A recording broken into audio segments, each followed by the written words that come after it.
After missing the playoffs for the 6th straight year, the Lakers are now looking for a new head coach after letting go of Luke Walton. Among those reportedly being considered as Walton's successor include Jason Kidd, Monty Williams, Mark Jackson, and LeBron's old coach, Tyrone Lue. So, who should be the next coach of the Los Angeles Lakers? Let's ask the gentleman here, Joe Devance, Jett Manuel, and Coach Topex Robinson. So, Joe, I will start with you. Put the spotlight on you. Give us a name. Who should coach the Los Angeles Lakers? I say Mark Jackson, and only because of I think it's time to give him a chance. Again. I mean, everything he's done for that Warriors organization, nobody's forgotten what he's done, you know. And it'll be interesting to see if he could kind of repeat the same thing with the Lakers, you know, just to see. Let's just see what happens. You know what I mean? Like, let's hire Mark and see what happens. So that's how I feel. So that's your winning strategy for the Lakers. Lakers. That's my winning strategy. Let's see what happens. They need to hire me as a GM, and then I'll hire Mark Jackson. Do that. Right? Because Magic. President. I'm Magic. President. You're Magic. President. Yeah. Make me the president. And then you get Mark Jackson. Yeah, GM. I have to. Hold on. Who's hired? President or GM? I'm here. Okay. Then Mark Jackson. You see, I'll go down the line and hire everybody. So you'll be a playing GM. You're playing in the PBA, and then you're GM for the Lakers. The first person to do that. The first person to do that. It's possible. Yeah, it's highly possible. Jett, will you agree with your good friend Joe, Mark Jackson? I agree with Mark Jackson and nothing else after. So it's not nice, Jett. I think Mark Jackson should be the coach. Just because of like what Joe said, what he did with the Warriors, I think it's a good fit too. The same situation. He's got a young core. Kuzma, Ingram, of course, LeBron James is there, but I think it should be Mark Jackson. But I feel like right now with the situation, I don't think they have that chance to just hire somebody and see what happens, because you have maybe 2, 3, maybe 4 great years left with LeBron, and they're looking to capitalize on that now. I think they're going to hire Ty Lue just because of that quick fix thing. He's been with LeBron before. Amongst all the candidates, he's the only one that's won a ring with LeBron before. So, you know, they know how each other, they work. So I think that's what the Lakers are going to do. But for me personally, I think Mark Jackson should be the guy. All right, so Joe and Jett are endorsing Mark Jackson, even if they both think it's going to be Ty Lue.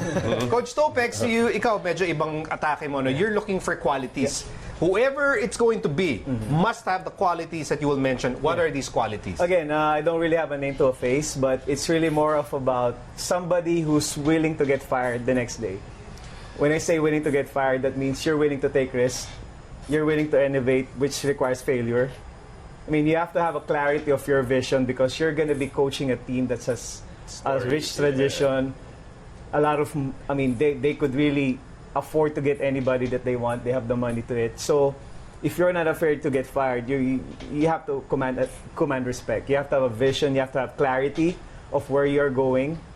And you don't have to really take care of their egos, because, again, there's something attached to being a Laker that makes you really legit, or there's so much big heads going on that team. So it has to be somebody that has to have a solid vision of where he wants to go, and making sure that if it's clear, the rest will follow.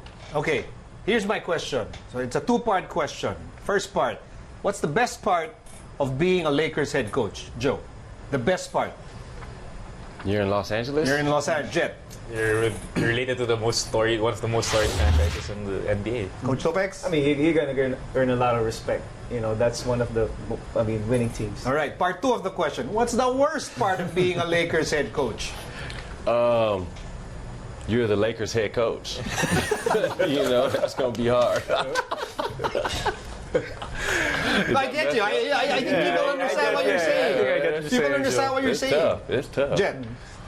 For this situation, you're going to be coaching LeBron. That's the worst part? I think it's going to be really tough. I mean, it's no secret. People know how hard it is to coach. I mean, Ty Lue had to take a sabbatical just because he's been coaching LeBron for so long and all that pressure and everything. So I think it's going to be tough. That's one of the biggest factors that they're looking at to hire somebody. So Coach Topex, the worst part of being a Lakers head coach. Yeah, you're gonna be as good as your last game. You know, whether you won a championship, 5, 6 championships, the moment you start losing, end of story. So that's really the reality of And then I think if people are curious. So I think we could all agree, Lakers, storied franchise, one of the most valuable sports teams in all of sports. But do you still believe that a lot of people dream of coaching the Lakers, even if they've missed the playoffs for the last 6 years? Magic Johnson quit. A lot of disarray in that franchise. You think the line is long outside that Lakers office? People wanting to coach this team. I still think the line is long. I mean, again, that's a dream job. I mean, what other team that you would want to go to in the NBA? I mean, maybe Miami. That'd be nice, right? Miami would be nice. New York's too cold for me. For you? Yeah, for me. Either Miami or Los Angeles. You know, that's a dream job for me. No, your dream job is to be Lakers GM. GM, yeah. And Barangay Ginebra power forward. Yeah. First ever playing GM, PBA, NBA in the world. In the world. Ever. I'm endorsing that. I might need to. I'm supporting you. I'm gonna put in the application. Is it too late? No. We'll do that right after the show. We'll type your application right after. Joe Devance, Jett Manuel, Coach Topex Robinson. Thank you very much, guys. Thank you. This has been The Score. I'm Miko Halili. You can also watch The Score on iWant for free. And we'll leave you the latest Vince Ventures episode where Vince tries to go over some really big obstacles as well as a look into the Nike Hypercourt training camp. We'll see you all again on Monday.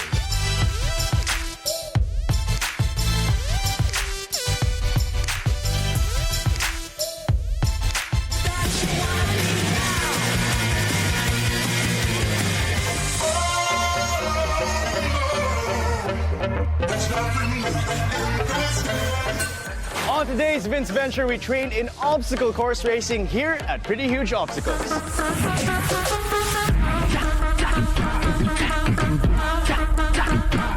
We are with Coach Sena Soto here at Pretty Huge Obstacles. So, Coach, what exactly is Pretty Huge Obstacles?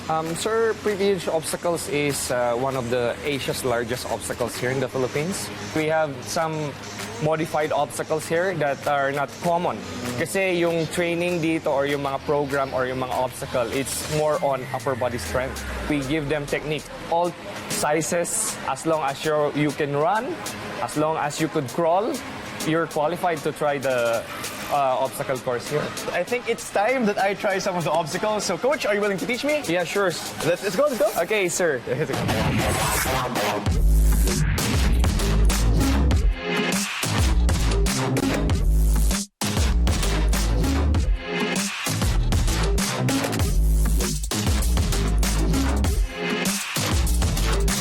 Out of everything I've done so far, this requires the most technique.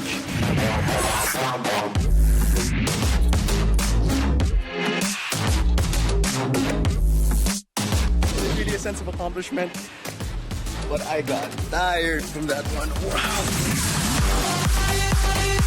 So now that we're done with the adult section, it's time for me to have some fun with the kids section. I wish I had this when I was a kid, so let's go. Honestly, it's something I would do over and over again. And even though it's a little tiring, you still have a lot of fun. And that wraps up our session here at Pretty Huge Obstacles. Keep it here for more Vince Ventures, only here on The Score. Aspiring basketball players raised their game in the recent Nike Hypercourt session at the Mayamur Court at BGC. Girls from ages 16 to 27 years old participated in the different basketball drills that will improve their skills, just like grade 12 student Justine Alano. It was a good opportunity po para sa aming player and good experience po na makapag-try ng ganito yung drills and trainings na pinoprovide ng Nike Hypercourt. Well, the goal of the training today is for progressing, starting from stationary dribbling on to fast break with passing, progression to single, double, and having 3 basketballs at the same time. And at the end, the last part of the drill is working on beginning moves. The participants also got a chance to access exclusive training videos from the Nike Hypercourt web app. What these basketball players need to do is just visit any Nike Hypercourt app in the metro. Once you log into the app, you can have access to exclusive training videos of our Nike athletes. UAP champion and finals MVP Jack Animam is also thrilled to see one of her WNBA idols, Maya Moore, on a Hypercourt.